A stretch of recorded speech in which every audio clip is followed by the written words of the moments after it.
Hi, this is Micornus Phokane, the leader and the founder of the Church Governance Solutions. Today, I want to deal with some aspects that are causing the downfall of many churches. And I want to speak about things that are contributing towards the fall of churches. And I want to speak about this because it's a very important topic that we cannot ignore.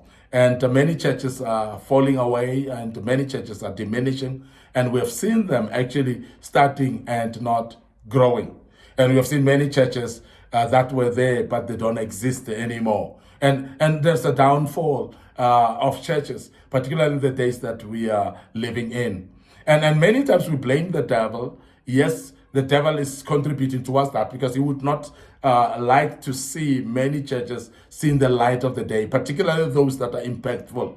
Now, he is part of it, but there are many other aspects that we need to look at. And as Church Governance Solutions, we want to restore godly order in the house of the orderly God, so that we don't only just point a finger at the devil, but we also point a finger at ourselves and start bringing some recommendations and some corrective measures as well that will make the churches not to fall away. And this is very important that we deal with this topic once and for all. Now, the first thing that I want to speak about is sometimes we have leaders who is a leader who is not called by God in the first place. When you have somebody who's not called, somebody who is just with the passion and zeal to open a church, and they've opened this church without a vision because they were not called by God themselves. And that type of a church is unsustainable. Now, the work of the church, I want to warn many people that are not aware that it's not easy to become a leader of a church. It's not easy at all. And many pastors can testify with this, and many have come to a point where they felt discouraged, and some felt like they could throw away or throw in the towel and give up and just walk away from the calling of God or the ministry that is upon them. And I want to speak this, knowing that there are a lot of pastors that would testify to this, that would agree with me in this. Now, therefore, when you've got a vision, what keeps you going as a pastor is having the vision. And also the fact that you know that you're called by God, it keeps you going. Because at the end of the day, even when you feel discouraged, you rise up from your ashes and you are carrying on and say, I know my Redeemer liveth. And that keeps you going all the time. But somebody who's not called by God from the first place becomes actually on their own. And they're running a church which they don't even know what direction to take it to, because they don't even have a vision, because they're not called by God. Now, because of that, you are finding it difficult to carry the church on your shoulders and continue with it. And that's the reason why some of the churches, they were there yesterday, but they're not there anymore today. So that's very key that we emphasize that again.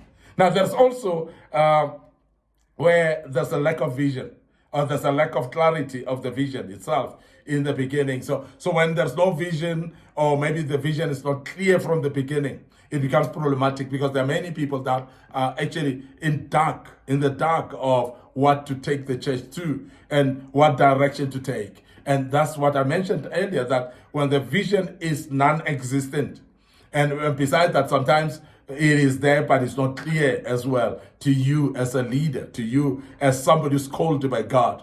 And therefore, if it is that way, we as Church Governance Solutions, we recommend that you go back to God and ask God to clarify the vision so that you can walk in a clear vision. Because when you're not walking in the clear vision, you're going to find this very discouraging. You're going to find it overwhelming as well. And of course, you're going to find it difficult to continue in something that you don't know where it is going. So clarity of the vision is very important.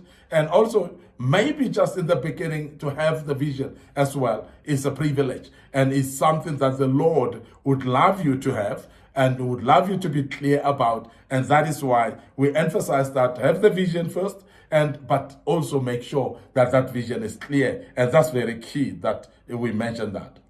Now, the other thing is lack of character by the visionary.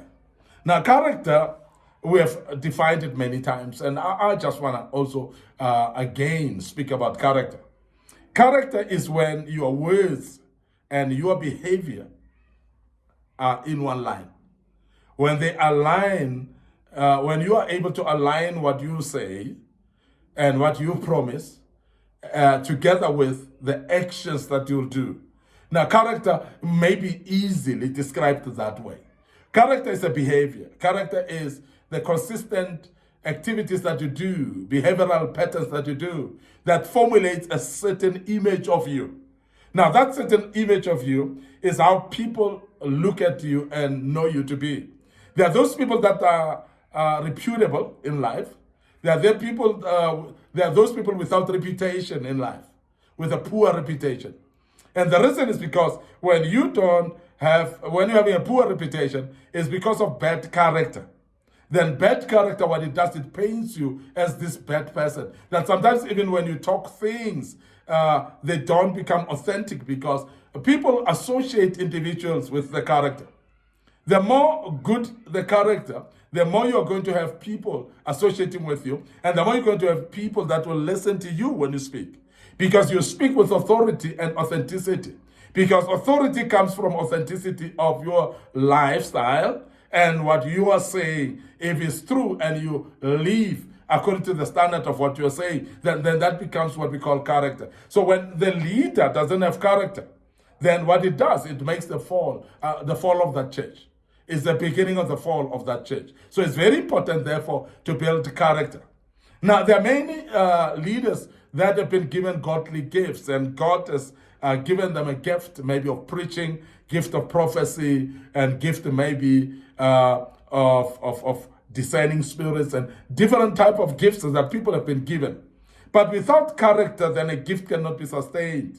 And this is one thing that we're emphasizing, that when you don't have a character, then you're going to crumble the same vision that you have. And the same church that you have, it is going to crumble and fall. And that's the reason why some of the churches are not sustainable at all, is purely because of lack of character on the side of the leader. Now, the other thing that I would love just to maybe to bring along here is poor leadership in the church. When you have got the poor leadership, particularly sometimes is when there are no systems, there are no policies that are governing this church. There are no systems. And sometimes there's a lack of communication, maybe amongst the leaders. We speak about that. So when you do that, then you start to have poor leadership, because also the leaders are not living to the standard of what a leader should be. That's poor leadership as well. When people that are leading, they've got no clue of where they're leading the people to. And sometimes they've got no clue of how to do things, and they just become poor leaders. And this is very crucial and very important. And we've seen this not only in church, but also in political circles, whereby you find political leaders that are poor leaders, and therefore things crumble and fall. And therefore things are not progressive at all because of a poor leader. And I'm sure you would have seen it in business sector as well. And I mean, leadership is leadership. And I want to emphasize that when there's a poor leadership, it will show with the better results. And therefore, we want to emphasize that poor leadership does contribute to this as well. Now, the other thing is appointment of wrong people in leadership, because sometimes it's not only just the leader themselves or the senior leader, it's more about the senior leader having appointed wrong people.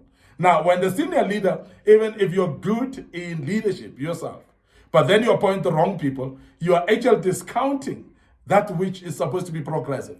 You are actually regressing the same progress that you are anticipating, the same progress that you're building towards. You are going to actually reverse the gains of the progress by actually appointing the wrong people. When you appoint wrong people, as we have said in the previous lesson, wrong people are very detrimental, because what they are going to do, they are seen as examples.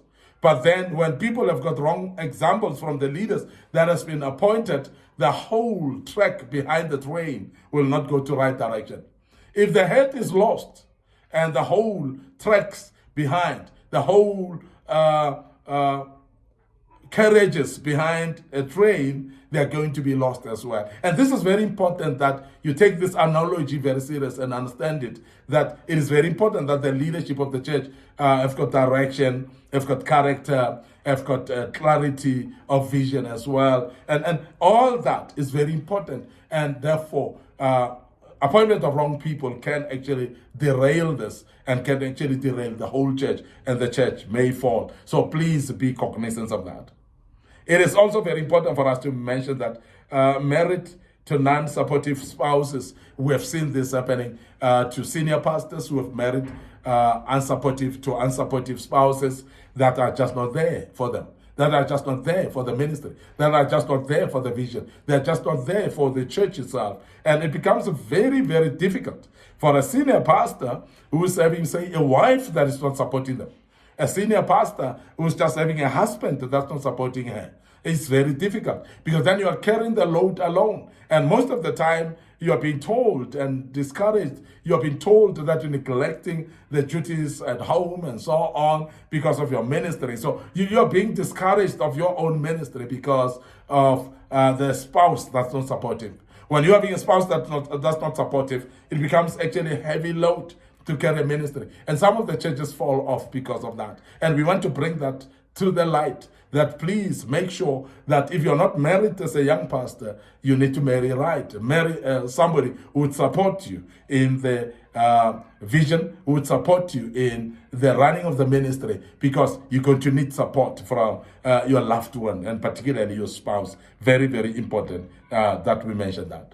Also focusing on materialism, that in Christ, the author and the founder of our faith. And this is something that we have seen, that people are deviated to material things. We have seen people actually being deviated to wrong things right now. And we're not actually prioritizing Christ in our lives. We're prioritizing things. We're prioritizing material. We're prioritizing money. We're prioritizing cars and houses. We are prioritizing marriages. And therefore, we actually forget that this is the work of the Lord that we need to be carrying.